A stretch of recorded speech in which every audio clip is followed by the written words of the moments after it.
पिंडेश्वर मंदिर धरान के बिज्जपुर में है। कहानी के अनुसार जब देवताओं और राक्षसों ने समुद्र मंथन किया तो अमृत से भरा घड़ा राक्षसों से बचाकर इस जगह पर लाया गया और शिवलिंग के रूप में स्थापित किया गया। इस मंदिर में भगवान शंकर की पूजा अमृतपिंड पिंडेश्वर के रूप में की जाती है। देश विदेश से लाखों भक्त पूरे श्रावण महीने में चतरा की कोशी नदी में स्नान करने और जल चढ़ाने के लिए इस मंदिर में इकट्ठा होते हैं। इतिहास और आध्यात्मिक महत्व से भरपूर इस पुराने मंदिर में कई हिंदू देवी देवता विराजमान हैं। भक्तों और टूरिस्ट दोनों के लिए यह एक शांत जगह है जो आशीर्वाद और हमेशा रहने वाली सुंदरता दोनों देती है। मंदिर परिसर में 2 ऐतिहासिक शिलालेख हैं जो एक घंटी पर बने हैं। पिंडेश्वर मंदिर पूर्वी नेपाल के सुनसरी जिले में धरान सब म्यूनिसिपैलिटी में है। श्रावण महीने में हर सोमवार को अलग अलग जगहों से बड़ी संख्या में भक्त नंगे पैर कोशी नदी के पवित्र जल से भगवान शिव को श्रद्धांजलि देने आते हैं। ऐसा माना जाता है कि अगर कोई भक्त बाराह क्षेत्र मंदिर में सप्तकोशी और कोका नदी का जल और पिंडेश्वर शिवालय में कौशिकी तट का जल चढ़ाता है तो उसकी मनोकामना पूरी होती है। पिंडेश्वर मंदिर में तेल के दिए लगातार जलते रहते हैं। लोग कहते हैं कि मंदिर की इमारत लगभग 1000 साल पुरानी है और मंदिर का असली देवता 5000 साल से भी ज्यादा पुराना है। ऐतिहासिक रूप से यह जगह बहुत जरूरी है और अगर आप भगवान शिव के सच्चे भक्त हैं, तो आपको इस जगह पर जरूर जाना चाहिए। पूर्वी नेपाल के धरान शहर में बसा पिंडेश्वर मंदिर एक खास हिंदू धार्मिक जगह है जो भक्तों और टूरिस्ट दोनों को अपनी ओर खींचता है। पिंडेश्वर मंदिर के आसपास टूरिज्म का इतिहास मंदिर की समृद्ध सांस्कृतिक और आध्यात्मिक विरासत से जुड़ा हुआ है। धरान हमेशा से अलग अलग संस्कृतियों और धर्मों का मेल रहा है और पिंडेश्वर मंदिर इस विविधता का सबूत है।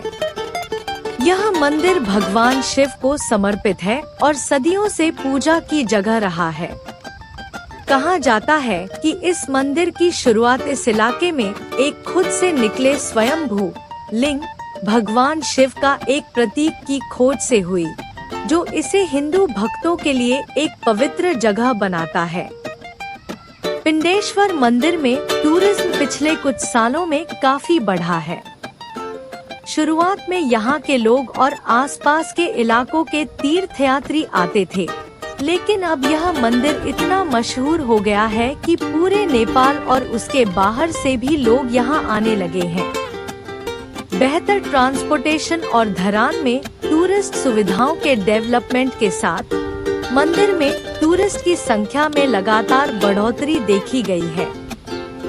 लोकल अथॉरिटी और टूरिज्म सेक्टर की मिलकर की गई कोशिशों ने पिंडेश्वर को एक टूरिस्ट डेस्टिनेशन के तौर पर स्थापित करने में अहम भूमिका निभाई है। मंदिर के आसपास के इंफ्रास्ट्रक्चर को बेहतर बनाने के लिए डेवलपमेंट प्रोजेक्ट शुरू किए गए हैं, जिसमें बेहतर सड़कें, रहने की सुविधाएं और टूरिस्ट के लिए सुविधाएं शामिल हैं। इससे मंदिर विजिटर्स के लिए ज्यादा आसान और आरामदायक हो गया है, जिससे धार्मिक टूरिज्म को बढ़ावा मिला है। हाल के दिनों में पिंडेश्वर मंदिर में टूरिज्म का ट्रेंड एक्सपीरियंशियल और कल्चरल इमर्शन की ओर बढ़ गया है। टूरिस्ट मंदिर के स्पिरिचुअल माहौल का अनुभव करना चाहते हैं, पारंपरिक रीति रिवाजों में हिस्सा लेना चाहते हैं और लोकल कल्चर में इस जगह की अहमियत को समझना चाहते हैं। इसके अलावा इको फ्रेंडली और सस्टेनेबल टूरिज्म प्रैक्टिस भी पॉपुलर हो रही है, जिसमें आसपास के इलाके की नेचुरल सुंदरता और कल्चरल इंटीग्रिटी को बनाए रखने पर ज्यादा जोर दिया जा रहा है। मंदिर में साल भर कई त्योहार और धार्मिक एक्टिविटी होती हैं। जिनमें महाशिवरात्रि का त्योहार सबसे खास है। महाशिवरात्रि को बहुत धूमधाम से मनाया जाता है। इस दिन हजारों तीर्थयात्री आते हैं जो रात भर पूजा पाठ और रीति रिवाजों में हिस्सा लेते हैं, जिससे टूरिस्ट के लिए हिंदू परंपराओं को उनके सबसे जीवंत रूप में देखने का यह एक अच्छा समय बन जाता है।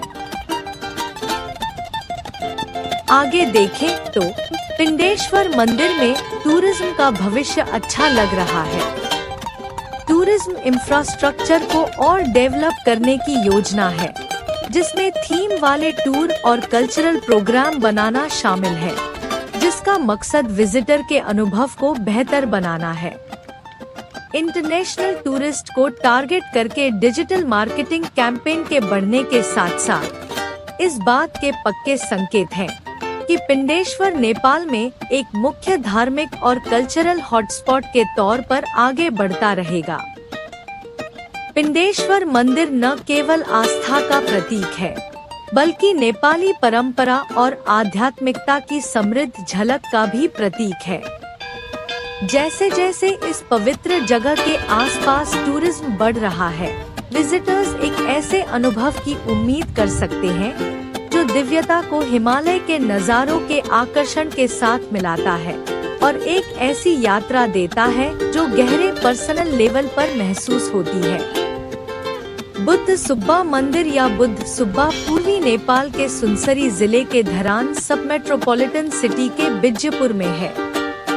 दंतकाली से कुछ दूर पूरब में सेवती नदी के किनारे बिना चोटी वाले बांस के पेड़ हैं, जिनके बारे में माना जाता है कि बुद्ध सुब्बा ने गुलेल फेंककर उन्हें तोड़ दिया था। धरान बिज्जपुर में बुद्ध सुब्बा की जगह किराती और गैर किरातियों दोनों के लिए एक जरूरी मंदिर माना जाता है। बुद्ध सुब्बा मंदिर के अंदर 2 मिट्टी के टीले हैं, जिन्हें बुद्ध सुब्बा के तौर पर पूजा जाता है। वह टीला बुद्ध सुब्बा की कब्रगाह है। इस मंदिर की एक और खास बात यह है कि यह बिना चोटी वाले बांस के पेड़ों के बीच है। हर शनिवार को बुद्ध सुब्बा मंदिर में बहुत भीड़ होती है। उस दिन बुद्ध सुब्बा को मुर्गे और सुअर की बलि दी जाती है।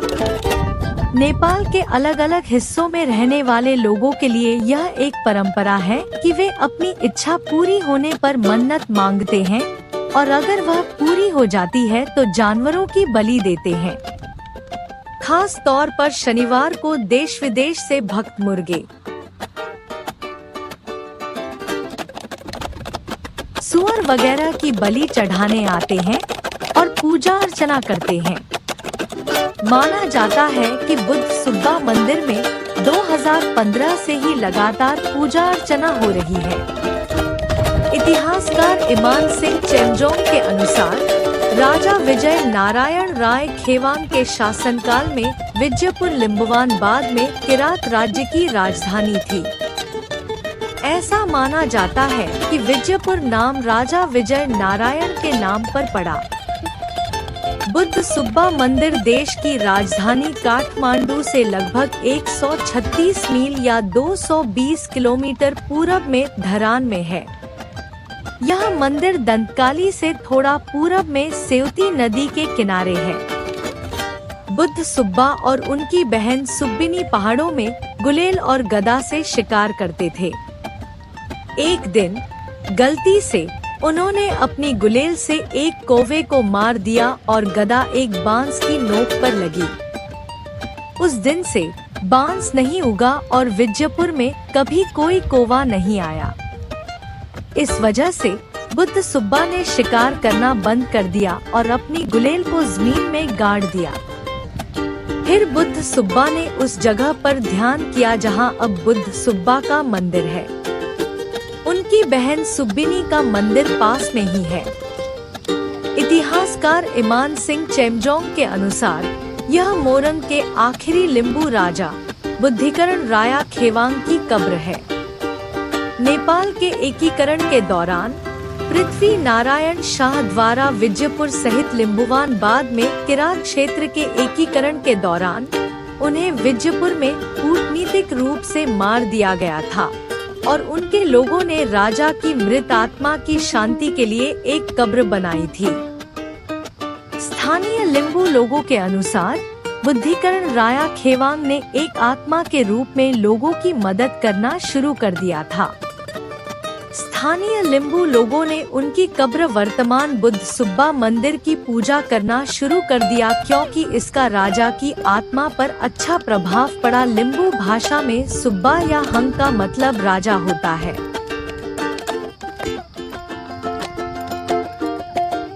बुद्ध सुब्बा को हिंदू लोग किरणतेश्वर के रूप में भी पूजते हैं। कुछ लोगों के अनुसार भगवान शिव और देवी पार्वती हंगसम और युमामंग का भेष बनाकर किरात राजा और रानी के रूप में शिकार करते हुए विजयपुर पहुँचे, जहां उन्होंने अपने धनुष नीचे रखकर तपस्या की।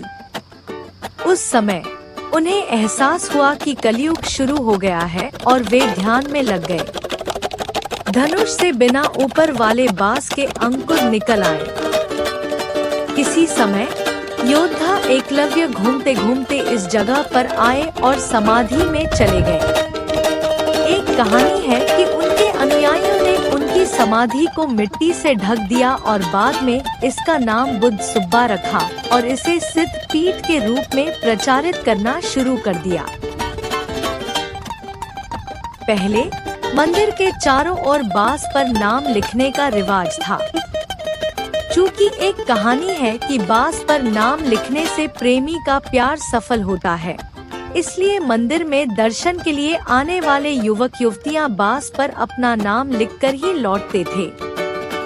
लेकिन जैसे जैसे बांस पर नाम लिखने का रिवाज बढ़ा, मंदिर कमेटी ने बांस को छोटा करने के लिए बांस पर नाम लिखने के रिवाज पर रोक लगा दी।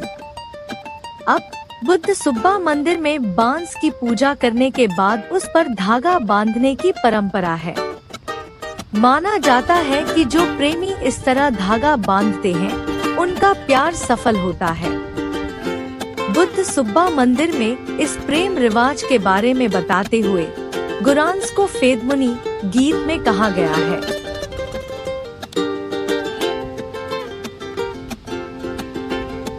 पंचकन्या संस्कृत पंचकन्या, रोमन कृत पंचकन्या, शाब्दिक अर्थ 5 युवतियां, हिंदू महाकाव्यों की 5 प्रतिष्ठित महिलाओं का एक समूह है, जिनकी प्रशंसा एक भजन में की गई है और माना जाता है कि जिनके नामों का पाठ करने से पाप दूर हो जाते हैं।